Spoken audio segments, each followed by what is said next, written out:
60주년이 되는 그런 해가 되겠습니다. 우리가 감사하는 일 가운데 여러분은 어떤 게 감사하는지 모르겠는데 각자가 감사하는 내용이 굉장히 많을 거예요. 그렇죠? 저는 요새 이런 걸 감사합니다. 제가 북한에 태어나지 아니하고 자유대한민국에 태어난 게 감사해요. 아멘. 그러니까 우리가 예수 믿게 됐잖아요. 여러분 예수 믿는 일 목숨 걸고 있어요? 북한에는 예수 믿는 일 목숨 걸어야 돼요. 목숨을 걸고 핍박 가운데서 기도하는 북한에 성도들이 있습니다. 우리는 그들을 위해서 기도 많이 해야 합니다. 북한에는 거주 이전의 자유가 있나요? 없어요. 언론의 자유가 있나요? 없어요. 집회결사의 자유가 있나요? 없잖아요. 우리는 자유로운 세계에서 자유를 누리며 살면서도 오늘 우리가 누리는 그 자유에 대해서 감사를 못해요. 제가 어떤 글에 보니까 진보 진영의 사람들은 국립묘지 참배를 안 한다고 그럽니다. 국립묘지에는 누가 있어요? 거기에는 6.25 참전했다가 목숨을 잃은 많은 사람들이 거기에 잠들어 있습니다. 그래서 보통 정치인들이나 혹은 외국 국빈들이 오게 되면 그것을 찾아가서 공식으로 이해를 갖추게 되잖아요. 그죠? 그런데 이 진보 진영에 있는 사람들은 거기를 안 간대요. 왜 안 가는지는 모르겠어요. 여러분 한번 생각해 보시기 바랍니다. 자, 여러분 우리가 살아가는 삶에는 있어서 안 되는 6.25 전쟁 같은 그런 고난이 있게 됩니다. 그죠? 원하지 않을지라도 그런 고난에 휩싸이기도 하고 어려움을 당하기도 합니다. 그런데 예수 믿는 사람들은 고난을 안 당하는 사람이 아니라 고난을 당할지라도 고난을 새로운 기회로 만들어가는 사람, 그게 바로 예수 믿는 사람이에요. 할렐루야. 오늘 성경에는 히브리 백성이라고 불려지는 이스라엘 사람들이 이집트에서 430년 동안 그들이 살다가 하나님의 언약과 약속을 따라 그들이 출애굽하게 되어지는 그런 과정의 한 대목을 소개하고 있습니다. 그런데 그때 그들이 히브리 사람들이 이집트에서 노예 집단이었습니다. 한때는 그들은 잘 나가는 대접받는 민족이었습니다. 야곱의 때에 70여 명의 사람들이 이집트로 이주를 하게 되었고 야곱의 아들 요셉이 이집트의 총리를 지내면서 7년 기근 속에서 나라를 구한 사람이잖아요. 그래서 요셉의 가족인 히브리 사람들은 아주 대접받는 사람들이었습니다. 그런데 세월이 흘러서 요셉도 죽고 이제는 요셉을 기억하는 사람들이 없습니다. 후대의 사람들은 그냥 그들이 잘나서 잘 먹고 잘 산다고 생각했겠지요. 이제 그 후대의 사람들이 일어나서 보니까 이집트 안에 히브리 백성이 너무 많아요. 숫자가 아주 번창하게 큰 민족이 되었어요. 그래서 이들을 그대로 두었다가는 언젠가 이집트의 화근이 되겠다. 전쟁이라도 벌어지게 되면 저들이 우리를 위해 싸우는 게 아니라 적군들과 내통해가지고 우리를 공격하지 않겠는가. 그런 생각을 하게 되죠. 그래서 그때부터 그들이 이집트에서 히브리 백성들을 노예 집단으로 전락을 시킵니다. 그리고 날마다 말로 달 수 없는 고역과 고통과 괴로움을 당하게 하지요. 근데 놀라운 거는요, 하나님께서 그들과 함께 하심으로 그들이 그 고통으로 인해서 멸망당하지 않았다는 겁니다. 그들이 바라는 거, 이집트 사람들이 바라는 건 그들에게 고통이 가중되어지면 분명히 그들은 망할 것이다. 이제 그들은 숫자가 줄어들고 언젠간 없어질 것이다. 그런 걸 기대했는데 오히려 그들이 더 번창하게 되었다는 겁니다. 왜 그럴까요? 하나님이 함께 하셨기 때문에, 하나님이 그 일 속에 간섭하셨기 때문에 그렇습니다. 여러분, 고난이 있다고 해서 우리가 망하는 거 아니에요. 고난이 있다고 해서 우리가 이 땅에서 없어지는 게 아니에요. 고난이 우리를 이기는 게 아니에요. 하나님이 함께 하시면 어떤 고난도 우리가 이길 수 있음을 깨달을 수 있기를 바랍니다. 자, 그런데 이집트에서 만약에 이스라엘 백성들이 고난이 없었다면 출애굽이라고 하는 새로운 출발이 있었을까? 좀 역설적으로 그런 생각을 하게 됩니다. 만약의 경우에 그들이 요셉의 때처럼 계속해서 그들이 대접받는 민족으로 이집트에서 살았다면, 그래서 그들이 참 번창한 민족이 되어가지고도 아주 아무 걱정 근심이 없고 고난도 없고 평안하게 좋은 집을 짓고 넓은 땅을 가지고 그들이 호의호식하며 그 땅에 살았다면 과연 출애굽이라고 하는 역사가 가능했을까요? 어느 날 하나님이 그종 모세를 보내가지고 여러분, 하나님께서 우리를 이 땅을 떠나랍니다. 우리 조상 아브라함과 이삭과 야곱에게 약속한 가나안 땅에 우리가 가기 위해서 이제 우리 떠나야 합니다. 갑시다. 그러면 그들 가운데 과연 몇 사람이 따라 나섰을까요? 거의 따라 나지 않겠죠.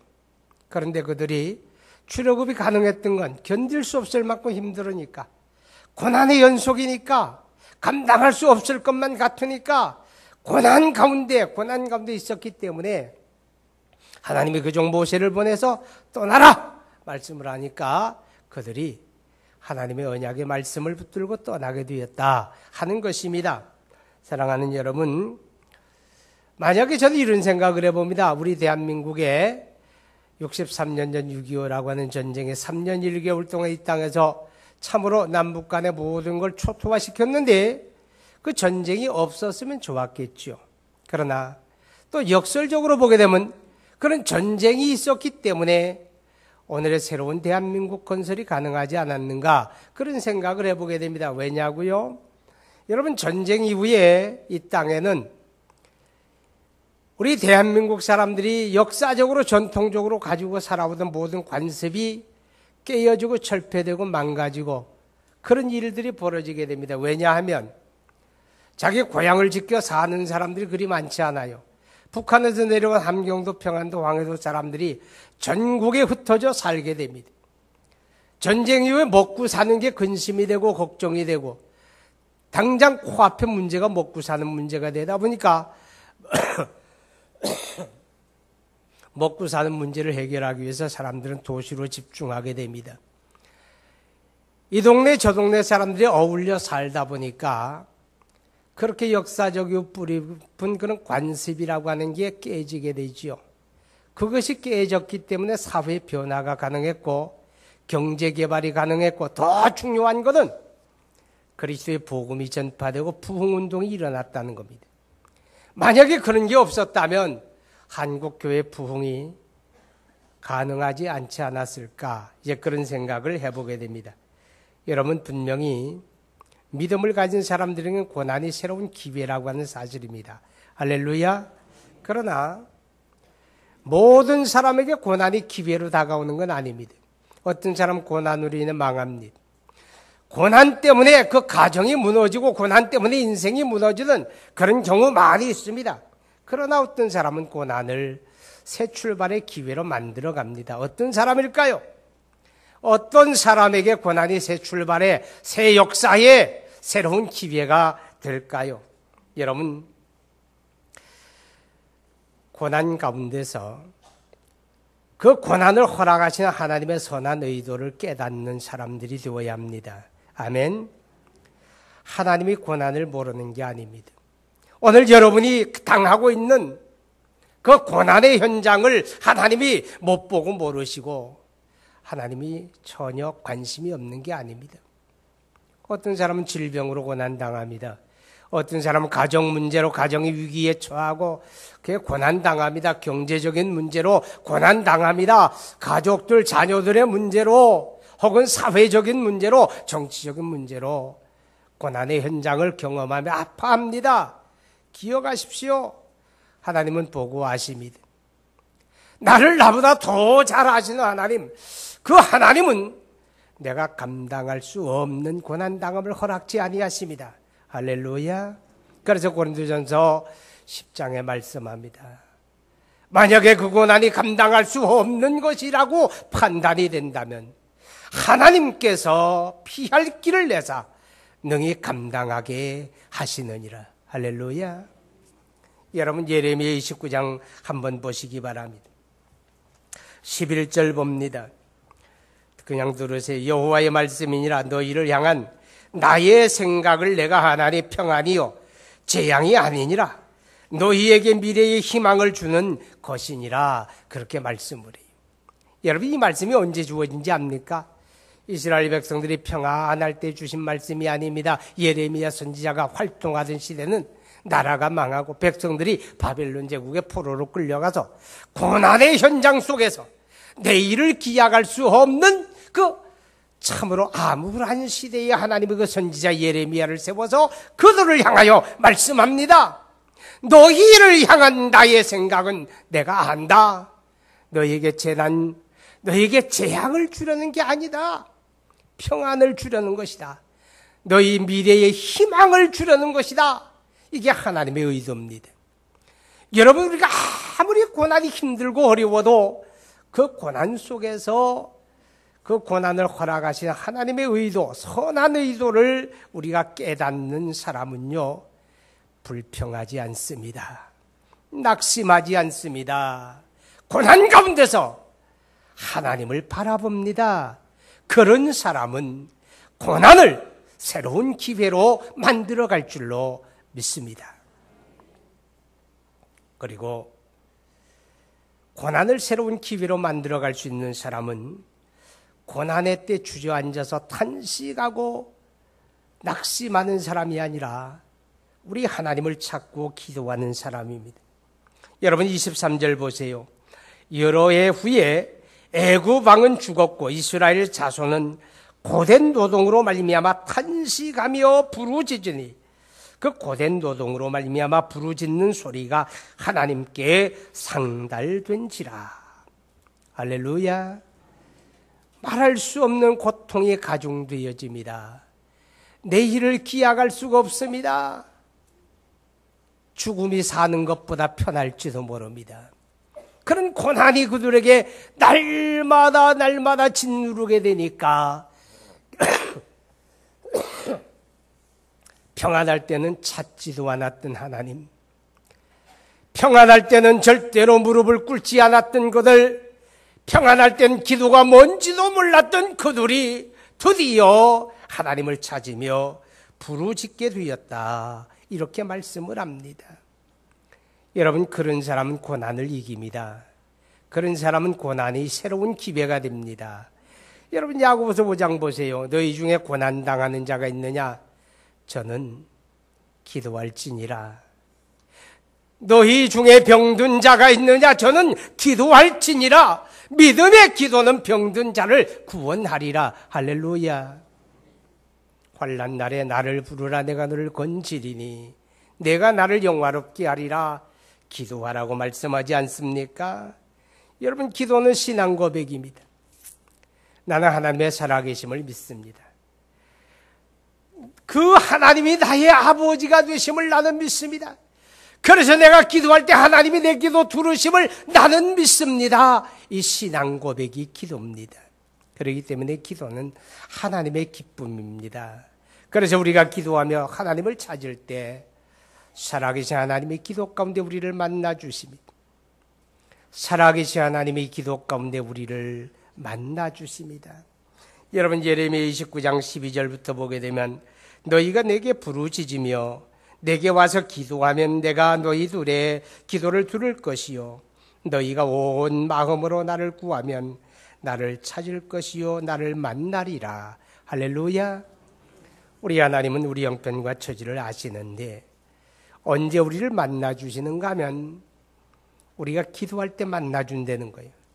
너희를 향한 나의 생각은 재앙이 아니고 평안이며 미래의 희망을 주려는 것인데 그럴지라도 너희가 나를 찾아야 한다는 거예요. 그럴지라도 너희가 기도하고 구해야 한다. 그러면 하나님이 너를 만나신다. 할렐루야. 그렇기 때문에 기도는 하나님을 움직입니다. 기도는 하나님으로 하여금 일하시게 합니다. 우리의 기도는 하나님으로 하여금 내게 관심을 갖게 합니다. 오늘 이스라엘 백성들이 부르짖어 간구하니 하나님이 그들의 기도를 들으십니다. 그들에게 관심을 가지십니다. 기억하시기 바랍니다. 우리 하나님이 기도할 때 일하십니다. 아멘. 우리가 잘 아는 대로 6.25 전쟁이 벌어져 가지고 아무런 준비도 대비도 없이 있다가 갑작스럽게 공격을 당합니다. 삽시간에 낙동강 아래까지 밀리잖아요. 이제 대한민국은 백척간두에 놓인 것처럼 정말 미래를 기약할 수 없어요. 그래서 미국에서 보낸 배가 저 부산진에 입항을 해가지고 대한민국의 주요 인사들을 태워서 떠나려고 합니다. 떠나면 끝나는 거예요. 떠나면 대한민국은 없어지고 적화통일이 되겠지요. 아마 국립묘지를 참배하지 않는 사람들은 그게 아쉬워서 그럴 거예요. 그때 끝냈어야 하는데 그게 아쉬워서. 그때에 하나님의 사람들이 부산진교에 모입니다. 나라가 이제 살 거냐 망할 거냐 그 찰나의 순간에 모여서 기도합니다. 대한민국을 위해 기도합니다. 금식하며 기도합니다. 울며 부르짖습니다. 그런데 여러분 놀라운 일이 있어요. 유엔군이 한국전쟁에 참전 결정을 하잖아요. 안전보장이사회가 모여 결정을 하는데 안전보장이사회는 만장일치가 되어야 통과가 됩니다. 그런데 그때에 소비에트 연방 소련의 대표가 불참을 했어요. 소련의 대표가 불참을 했기 때문에 한국전쟁에 유엔군 파병 결정이 됐습니다. 왜냐하면 소련은 찬성 안 하지요. 왜? 자기들이 일으킨 전쟁이니까. 그런데 말이에요. 놀라워요. 왜 유엔 안전보장이사회에 소련 대표가 불참을 했는가 하면 아침에 회의 참석하러 가는데 자동차 타이어가 터졌다는 거예요. 그래서 그거 수리하다가 늦은 거예요. 그 늦는 사이에 결정이 난 거예요. 하나님은 우리가 기도할 때 일하십니다. 관심 가지십니다. 할렐루야. 기도하는 사람은요, 아무리 거센 고난이 다가와도 고난 때문에 망하지 않습니다. 고난을 새로운 기회로 만들어 갑니다. 이게 기도의 사람입니다. 여러분, 고난을 새로운 기회로 만들어가는 사람은 영적인 회복이 우선됩니다. 영적인 회복. 우리가 3장에 보게 되면 모세가 하나님을 체험하는 장면이 나옵니다. 그때 모세는 여호와 하나님에 대한 신앙이 얼마나 있었을까요? 그저 그 이름을 들어 알 정도는 있었겠죠. 그러나 이스라엘 백성도 그렇고 모세도 그렇고 여호와 하나님 신앙 없었어요. 왜냐? 우리가 일제 36년 동안에 일본에 강점을 당했잖아요. 근데 그 일제의 잔재가 오늘까지도 얼마나 많이 남아있는지 아세요? 우리가 도시락 벤또라고 말하잖아요. 그 일본식 발음들이잖아요. 다. 그죠? 일본식 발음이. 우리가 초보를 가되 시루도라 그러잖아요. 그죠? 그러니까 일본 말을 할 줄 아는 사람이 시루도라는 말은 없대요. 시로우뚜라 그러던가? 그게 일본 잔재가 그냥 남아있어요. 우리 말 속에, 우리 생활 풍습 속에 얼마나 많이 남아있는지 몰라요. 근데 이집트에서 이스라엘 백성들은 얼마 살았을까요? 30년? 300년이 아니에요. 430년을 살았어요. 거기서 나고 거기서 죽고 거기서 나고 거기서 죽으면서 민족을 이루었어요. 그들이 보고 들은 건 이집트의 문화예요. 이집트의 문화는 우상 문화입니다. 눈에 보여지는 건 다 신으로 숭배되는 우상 문화예요. 거기 길들고 거기 습관되었어요. 모세라고 하는 사람은 어떤 사람이에요? 히브리 사람의 자손으로 나긴 했지만 강보에 쌓여 석 달 후에 또 내려가다가 이집트 공주에게 건져져서 왕자로 자라잖아요. 히브리 문화 몰라요. 그들은 거기서 이집트 문화에 익숙한 사람. 그리고 그가 살인하고 도망가잖아요. 저 광야, 미디안 광야로 도망가서 미디안의 제사장 이드로의 사위가 됩니다. 이방 우상을 섬기는 제사장의 사위가 돼요. 그럼 그 사람이 어떻게 하나님을 알겠어요? 모르지요. 그런데요, 출애굽 이전에 무슨 사건이 먼저 벌어집니까? 모세가 하나님 만나는 사건이 벌어져요. 우상이 아니라 살아계신 하나님, 우리를 만나주는 하나님, 그 하나님을 만나고 하나님 신앙을 가지게 되고 영적인 회복이 우선됩니다. 호렙산에서 양떼를 이끌고 풀을 찾아 헤매다가 산에 가시나무가 하나 있는데 거기 불이 붙었어요. 불꽃이 훨훨 타오르는데 신기하니까 뭐냐? 불꽃은 타오르는데 나무는 사그러지질 않아요. 가까이 가서 보다가 불꽃 가운데서 살아계신 하나님이 그를 만나주시잖아요. 그래서 살아계신 하나님을 경험하게 되는 영적인 회복이 이루어진 거예요. 할렐루야. 이스라엘 백성들에게 그런 영적인 회복이 모세로 말미암아 이루어지는 거예요. 여러분, 고난의 현장에서 영적인 회복이 이루어져야 새로운 출발이 됩니다. 고난이 변하여 기회가 됩니다. 영적인 회복이 되어야 한다고 말이죠. 여러분, 그래서 우리 믿음의 사람들은요, 고난과 시련이 내게 닥쳤을 때 하나님의 은혜를 체험하는 기회로 삼아야 돼요. 신앙의 기회로 삼아야 합니다. 기도할 기회로 삼아야 합니다. 내가 변화되어야 할 기회로 삼아야 합니다. 그런 사람들에게 고난이 기회가 되는 거예요. 여러분, 로마서 8장에 주님 말씀하지요. 하나님을 사랑하는 자, 곧 그 뜻대로 부르심을 입은 자들에게는 모든 것이 합력하여 선을 이루느니라. 무슨 뜻입니까? 낙심하고 불평하는 사람이 아니라 고난당해도 하나님의 선한 의도를 알고 믿음의 자리를 지키며 기도의 자리를 지키며 하나님을 찾으며 자기 신앙 회복을 위해 노력하는 사람. 할렐루야. 그래서 자기 영적인 회복을 이루어내는 사람. 그런 사람은 고난을 기회로 만들어 갑니다. 할렐루야. 제가 이 말씀을 묵상하면서 이스라엘이 출애굽 이전에 먼저 영적인 출애굽이 있었구나 하는 사실을 깨닫게 되었습니다. 영적인 출애굽이 뭡니까? 하나님을 알지 못하는 상태에서 하나님을 알게 되는 거예요. 우리에게 영적인 출애굽은 예수 믿고 구원받는 거예요. 아멘. 예수 믿고 구원받음이 있어야 돼요. 우리가 세상에 속한 자가 예수 믿음으로 하나님에게 속한 자로 바뀌어지지 않아요. 영적인 출애굽이에요. 예수 믿고 구원받은 하나님의 자녀인데 그럼에도 불구하고 우리의 생활 속에는 아직도 옛사람의 잔재가 너무 많이 남아 있습니다. 우리의 사고방식이 옛사람의 그대로 남아 있습니다. 우리의 의식구조, 우리의 가치관, 우리의 생활습관, 옛사람의 모습을 그대로 가지고 있습니다. 거기서 출애굽해야 합니다. 벗어버려야 합니다. 하나님 앞에 영광이 안 되는 거, 신앙같이 합당하지 않은 거, 옛사람의 모습을 단호하게 벗어버려야 돼요.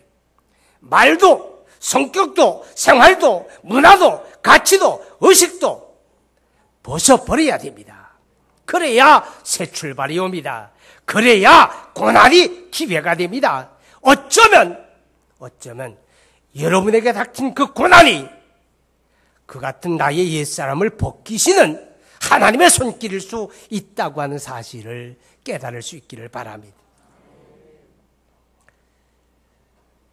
여러분 24절 한번 보십니다. 24절 하나님이 그들의 고통 소리를 들으시고 하나님의 아브라함과 이삭과 야곱에게 세운 그의 언약을 기억하사. 아멘. 고난의 현장에서 그 고난을 기회로 바꾸는 사람은요, 하나님의 말씀을 믿음으로 붙잡아야 한다는 겁니다. 하나님이 그 언약을 기억하시고 하나님이 그 약속을 기억하시고 하나님이 그 말씀을 기억하시고 하나님이 이스라엘 백성들에게 구원의 은총을 베푸셨다. 그렇게 말씀을 하잖아요. 하나님의 말씀은 변함이 없는 것입니다. 우리 하나님은 신실하신 분입니다. 하나님의 신실하심이 뭡니까? 하나님의 그 약속의 말씀을 그대로 성취하시는 것이 바로 하나님의 신실하심이다 하는 것입니다. 그렇다면 우리가 믿음을 가지고 살아가면서도 우리 일상생활 속에서 하나님의 말씀 믿음으로 붙잡지 못하는 때가 너무 많습니다. 그래도 내 생각이 앞서고 그래도 세상적인 가치나 세상의 풍조가 더 현실성이 있다고 생각하고 더 합리적이라고 생각하기 때문에 그래서 우리가 하나님의 말씀을 제쳐놓고 오히려 세상의 풍조를 따라 살 때가 많이 있습니다. 그런데요, 우리가 고난의 연장에서 그러한 내 모습을 고쳐야 합니다. 이제는 하나님의 말씀을 붙들고 믿음으로 살겠다고 다짐하고 결단해야 합니다. 하나님이 그걸 원합니다. 결단하기를 원합니다. 하나님의 말씀을 믿음으로 붙잡고 아멘하고 실천하고 순종하고 그런 사람들이 고난이 변하여 기회가 된다는 사실을 기억할 수 있기를 바랍니다. 여러분, 하나님은 우리 가운데서 보기 싫어하는 모습이 어떤 모습인가 하면 어렵다고 힘들다고 문제가 있다고 주저앉아 낙심하는 거예요. 그 사람은 하나님 부정하는 거예요. 하나님은 내 아버지 아니에요. 이렇게 부정하는 거하고 같은 거예요. 하나님 그 모습 보기 싫어합니다. 아무리 힘들고 어려워도 그 고난의 자리에서 하나님의 선한 의도를 깨닫는 사람, 그리고 하나님 앞에 기도하고 부르짖는 사람, 자기 영적인 회복을 위하여 노력하는 사람, 하나님의 말씀을 믿음으로 부여잡고 삶을 결단하고 이제는 내 뜻대로가 아니라 말씀대로 행하겠다고 순종하겠다고 다짐하고 결단하는 그 사람, 하나님이 그들을 기뻐하십니다. 여러분, 믿음의 사람은 고난이 없는 게 아니에요. 신앙이 좋은 사람은 고난이 없는 게 아니에요. 우리가 세상에 사는데 어찌 고난이 없겠습니까? 고난이 있어요. 다른 건 정말 믿음의 사람은 고난을 새로운 기회로 만들어낸다는 겁니다. 하나님은 그 일을 우리 안에서 역사하고 그 일을 이루어 가십니다. 오늘도 하나님은 여러분의 삶의 현장에서 고난을 새로운 기회로 바꾸기를 원하시는 줄로 믿습니다. 우리 기도합니다. 우리 한 음성으로 기도합시다. 어려움이 있습니까? 문제가 있습니까? 낙심하지 마세요. 좌절하지 마세요. 하나님의 선한 의도를 깨달아야 합니다. 기도의 기회로 삼으세요. 영적 회복의 기회로 삼아보세요. 그리고 말씀을 믿음으로 붙잡고 결단해보세요. 하나님이 전화 유복이 되게 하십니다. 새로운 기회를 주십니다. 거룩하신 아버지 하나님, 우리 하나님의 은혜와 사랑을 감사합니다. 하나님께서